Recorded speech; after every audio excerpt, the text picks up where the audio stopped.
next bit. The great computer room. Oh, hello, Mrs. Fat Cat. The computer room is between our classroom and Miss Egbot's classroom, and no one is allowed to enter without permission or without teachers. It's full of computers, televisions, DVDs, CD players, and all sorts of other kind of high-tech stuff. In the far corner of the room there's a huge bookshelf that has lots and lots of DVDs and computer games all arranged in alphabetical order. Nothing very exciting though in there, just mostly boring games that you can learn magic stuff like the Maths Magician and the Spelling Sorcerer. I once had a sneaky look in the B section for Batman, under S for Spider, under T for the Teenage Mutant Ninja Turtles. But there was nothing, zilch, zippo. They didn't even have any of the Avengers stuff, and that's the first letter of the alphabet. Mum says it's probably because they're rated M, and they're full of violence and stuff like that with no educational value. But what would she know? She's just my mum. All the boys that I know in 5th grade have been to see The Dark Knight at the movies. They haven't suffered emotionally or mentally from any experience of that, or turned them into raging criminals jailed at 10 years of age. The coolest part though is when Mr. Higbottom gets out his big black briefcase and pulls out not one, not two, but 3 PlayStation 3 consoles. It's really so exciting. My mum says I'm obsessed with PlayStation, but what would she know, because she's just my mum. She doesn't even know what the memory card is. Don't. She probably thinks a memory card is something to slot in your brain to help you remember things at school. Inside this big black case, in every PSD game you can imagine. FIFA, Star Wars, Need for Speed, NBA, Ratchet and Clank. Of course he's not allowed to bring any of that above a PEG format rating into the school. He says we have to respect our parents and the rules that go along with the school. But he said it would jeopardise the chance to play PSD at school at all, ever again. Sometimes he uses really big words, just to confuse us I think. So I asked Mum what jeopardise meant, and she said, look it up in the dictionary. She always does that to me.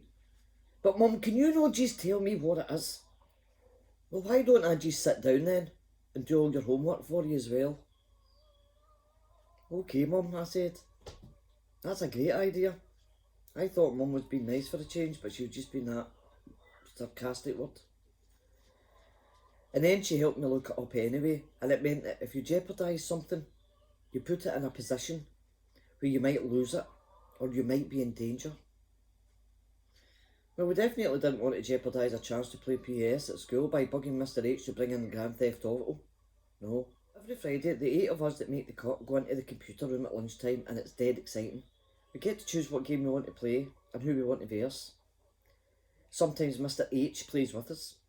It's so cool if you get to verse him because he's an awesome player. He reckons he's even got a PlayStation 4 and an Xbox at home, and that one day he'll bring them. Last Friday morning, he played a really funny trick on us. I thought for a moment that I wasn't going to make it into the club that day because I never got all my spelling words right. At the time I couldn't see the cue. Now I think about it, I guess it was sort of funny. Right, grade 5 wifeys. The last lesson here before lunch is a super spelling bee. Everyone gets one word and they need to get it right. Oh, I hate spelling. My mum always makes me do the sight words before I'm allowed to go outside and wrestle Fletch, my next door neighbour. But when it came to my turn in the super spelling bee, everyone had already been given really easy words. Ryan, said Mr H, I want you to spell the word hiccup. Hiccup? I thought to myself. I clammed up. My face went all warm and that prickly, hot feeling. It's a bit like feeling the way you get when you walk up to the stage to collect one of the wee awards and you trip going up the stairs in front of everybody, or worse still, your pants fall down. It's called embarrassment, and I was feeling it big time. Actually, it was worse than big time. It was humongous, mammoth, big time. All those long, boring afternoons sitting with my mum on the couch, spelling word after word, meant nothing anymore. I've never heard of the word hiccup. If I got this wrong, I might not be able to make the necessary criteria to get a raffle ticket for the big draw. Panic station set in. This was going to be disastrous. Mum always said that if you get nervous or frightened, just imagine everyone around you is in their underwear. It'll make you laugh and you don't forget your nerves, so I did. But it wasn't a pretty sight. Okay, get a grip of yourself, Rhino, I said in my head. I could hear my mum's words bleating in my head, as she always did. And when I get stuck in a word, I began slowly, deep in thought, not willing to put one foot wrong, sounding out each letter. I, C, U, P. There was silence. Then the whole class erupted into hysterics, laughing their heads off, followed by Mr. Higginbottom also. Then I realised what I just said when I sounded out the word. I-C-U-P. I burst out laughing, but into an embarrassment sort of a kind of laugh. A friendly pat on my head and then he ruffled my hair up. It didn't worry me that I'd combed it just the right way and put gel on it that morning. It was okay for Mr. H to mess it up. If my sister ever done it, she'd be dead meat. Well done, he said. I knew you'd be cool enough to take a harmless joke. It's a bit of a silly joke, he told the rest of the class. But silly jokes are okay if you just don't let them go too far, boys and girls. You can have a free raffle ticket, just for your trouble. I know another one like that, said Mitch, who was a class clown. Spell pig backwards, he shouted out. Before Mr. H got a chance to say anything, Mr. H scratched his head and looked down. Okay. What have I started here? I think we'll finish up with these silly jokes now, Mitch, and get down to serious business and do the proper spelling test. As soon as the test was over and marked, Mr. H sat himself down on the mat with his legs crossed like he was in grade prep. Now, my little munchkins, it's time to announce the names of the people who will be selecting a delectable chocolate or a scrappy piece of paper out of my beautiful green bucket that I have sitting here. He always said such silly things. Okay, he said, there are only 6 students that made it all the criteria today. Because of this morning's pea shooting incident, Matthew Robinson and Kevin Cameron. You both scored top marks today for all of your work. Yeehaw! Matthew and Kevin both shouted with excitement at the sound of their names being called out. Hang on a minute, said the teacher, getting a bit annoyed at them for yelling out.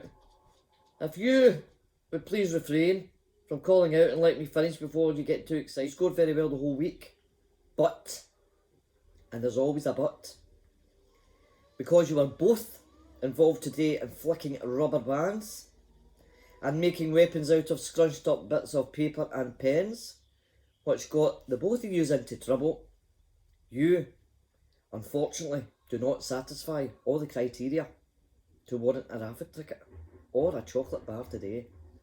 Sorry, boys. You know that's the golden rules of the game. Matthew and Kevin both looked at each other. Awful sad. Very sulky. I thought Matthew was going to cry. He's one of my best mates and he's heaps and heaps of fun. But sometimes he just gets into trouble just that wee bit too much. When we get together at the PlayStation Club, we like to verse each other. But he doesn't always get in because he mucks around in class so much. And much more than he should. The other week he missed out because he was caught making farting sounds with his arms in the classroom. Him and Pete and Jay. Mr. H went into the office next door for 5 minutes to do something important, or so he said. It was probably to blow Miss Eggbot a kiss. He said we all had to do silent reading, which is pretty impossible, since half the grade are still reading picture books out loud. Everyone was quiet and then all of a sudden there was a big farting sound. There was a few little sniggers here and there, followed by another king-size farting sound. And then more laughs.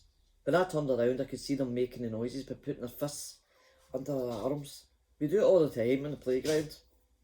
But there's no way I was going to risk popping off in the classroom. Even though I really do like Matthew heaps, I sometimes think that when God was handing out the brains, Matthew must have been mucking about then as well, because he's missed out. He was probably making fart sounds in his mum's tummy somewhere. Sitting down in the back corner laughing hysterically at the repulsive sound making, their eyes gleaming with pride. They didn't even notice their teacher walking back in, hovering behind the office door, capturing the whole scene laid out before him. As he stepped calmly into the room, he spoke with a quiet, calm tone. Matthew, Jay, Peter, in my office. Now.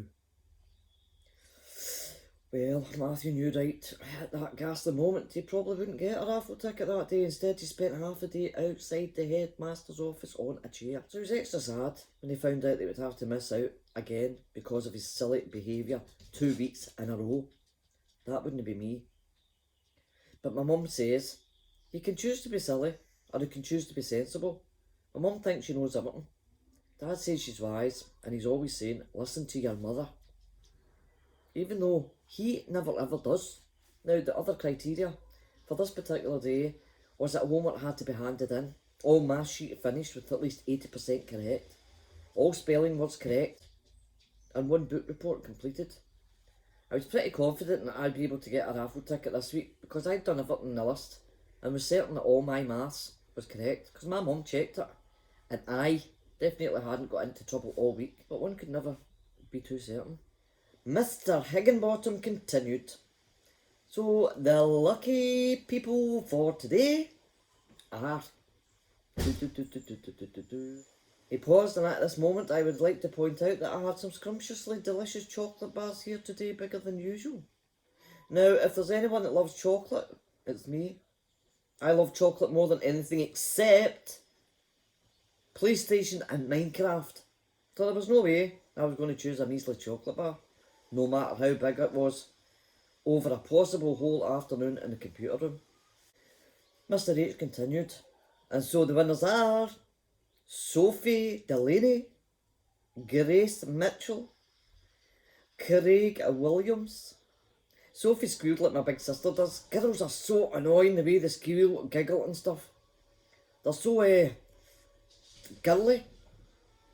Everyone knew she would be going for the biggest block of chocolate. Sophie was fat, really fat, but we weren't allowed to tease her because teasing is cruel. My mum would always say, just because she's a bit on the podgy side doesn't mean she's not lovely and an intelligent girl. Grace chose a crunchy bar, which is my favourite, but I didn't care. I didn't want chocolate. I was happy with just my raffle ticket. Anyway, my mum reckons chocolate's no good for you.